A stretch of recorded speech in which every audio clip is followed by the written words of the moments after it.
सोच रहे हैं, फिर आवाज आता है, वही बात आता है।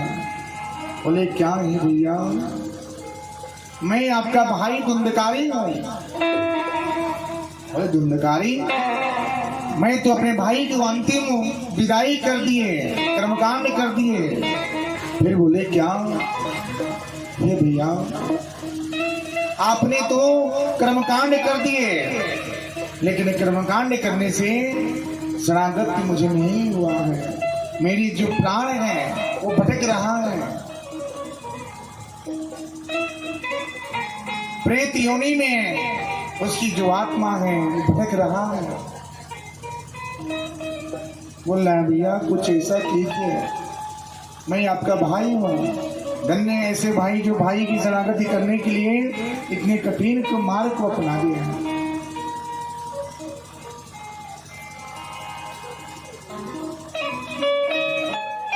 भाई हो तो गौकड़ की जैसे, वाह कितनी सुंदर बात है। गौकड़ जी ने अपने कर्म से कैसे शरणागति की मार्ग देते हैं। उन्होंने बोला कि मैं तो कर्मकांड कर दिए भाई। बोले भैया आपने तो अपना कर्म किए, कर्मकांड कर दिए, लेकिन कर्मकांड करने से मुझे शरणागति नहीं हुआ है। आप कुछ ऐसा कीजिए जिससे शरणागति की मार्ग हो। रो रहा है, बिलख रहा है, आंखों से आंसू गिर रहा है।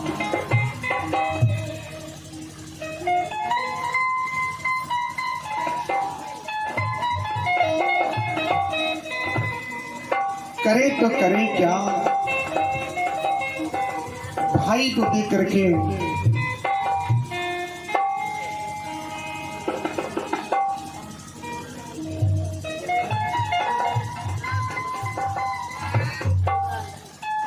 बिलख रहे हैं, दर्द से, कष्ट से, दुख से। करे तो करे क्या। गौकड़ जी ने अब उनको शरणागति की मार्ग देने के लिए, शरणागति की मार्ग देने के लिए हम भटक रहे हैं। कौन ऐसा संत है जो हमारे भाई को शरणागति की मार्ग दे? कोई नहीं बताया कि आप सीधे नर्मदा नदी के तट पे जाइए, वहीं पे एक संत है जो आपके भाई को शरणागति की मार्ग दे सकते हैं।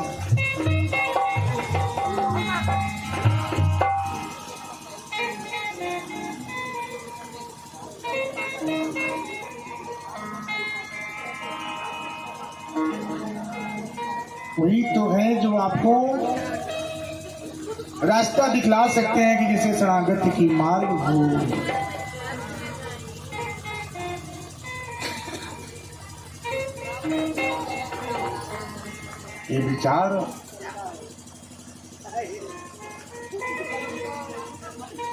ये विचार उन्होंने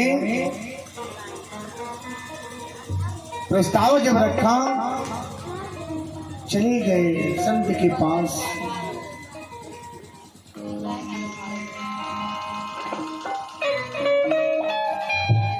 प्रणाम किए, वंदन करते हैं, विनती करते हैं, हे प्रभु कोई तो ऐसा मार्ग बताइए जिससे शरणागति की मार्ग हो।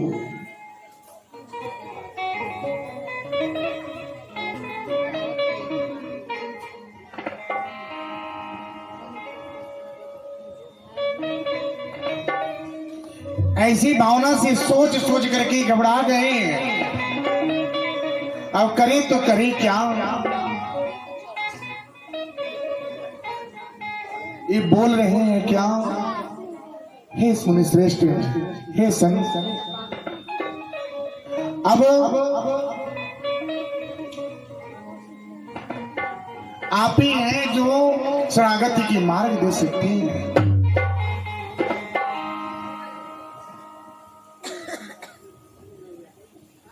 गरीबी कैसे आता है, ध्यान से सुनिएगा। गरीबी के लक्षण क्या है? गरीबी के आज आपको 3 लक्षण बताएंगे जिससे गरीब होने के कारण बनते हैं। क्या? पहला, कभी भी स्त्री को अपने मायके से अचार लेके नहीं आना चाहिए।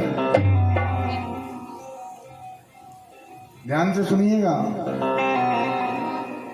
स्त्री को कभी भी अपने मायके से ना अचार यानी खट्टा चीज लेकर के नहीं आना चाहिए, इससे गरीबी आता है।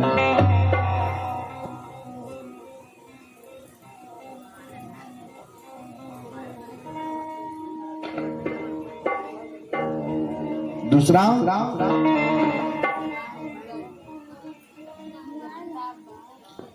नमक का काम है किसी चीज को नमकीन बना देना। चावल में डालिए तभी उसका स्वाद बदल जाएगा। किसी चीज में मिला दीजिए उसका स्वाद बदल जाएगा। चाहे खीर हो उसमें डाल दीजिए स्वाद ही बदल जाएगा।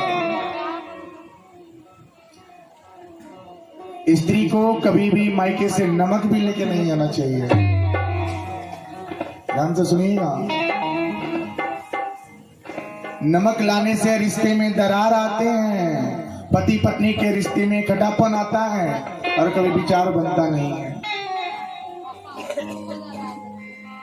जैसे कैसे कितने स्त्री ऐसे सोचते हैं ना कि चलिए मायके जाते हैं, उधर से लौटेंगे ना तो हम नमक रास्ते में बाजार से ही खरीद लेंगे। ऐसा नहीं करना चाहिए। मायके से अगर आप लौटे हैं तो सीधा अपने दरवाजे पे आइए, हाथ पांव धोइए, उसके बाद आप न ला करके तीसरे को भेजिए। अगर आप लेके आएंगे तो समझ जाइए क्योंकि आपका पांव मायके में था और मायके से वापस जो लौटे तो अपने सामान खरीद के लेकर आए। कभी भी नहीं करना चाहिए। तीसरा क्या है?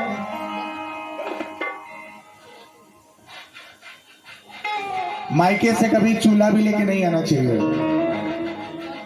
क्यों? भाई की देवी जो लक्ष्मी है ना वो रुष्ट हो जाती है। कितना लोग बोला कहे लगा माता जी तेरे बड़ा दुख बात नहीं, हमको चूल्हा भिजवा देती। आई दादा, लड़की के बड़ा दुख बा, बड़ा प्रेम जतल बा, वो जैसा चूल्हा बन के आई। ऐसा ना करे के चाहिए, कबू ना करे के चाहिए। ऐसे लक्ष्मी रुष्ट होली और घर में दरिद्रता के वास होला।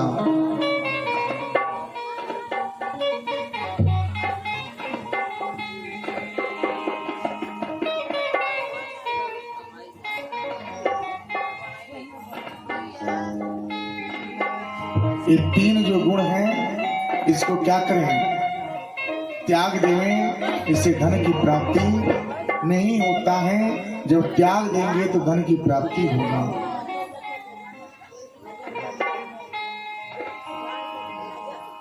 अब जा करके संत बोले क्या? बोले क्या? क्या बताऊं? एक ही मार्ग ऐसा है जो आपको शरणागति की मार्ग बनेगा।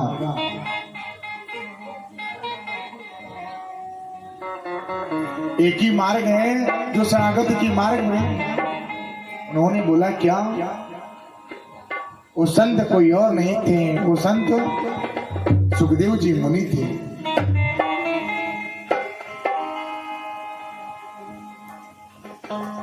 उन्होंने श्रीमद् भागवत कथा का साप्ताहिक भागवत कथा कराइए, भगवान का नाम भागवत कथा कराइए। इसी से आपकी भाई की शरणागति होगी और प्रेत योनि से छुटकारा होगा। दूसरा कोई रास्ता नहीं है। यही तो मार्ग होगा जो शरणागति की मार्ग बनेगा। संत बोले क्या? संत बोलते हैं, समझाए बताए उनको। गोकर जी बोले क्या है श्रेष्ठ? कोई आप ऐसा मुहूर्त लगन बताइए जिस मुहूर्त लगन से क्या हो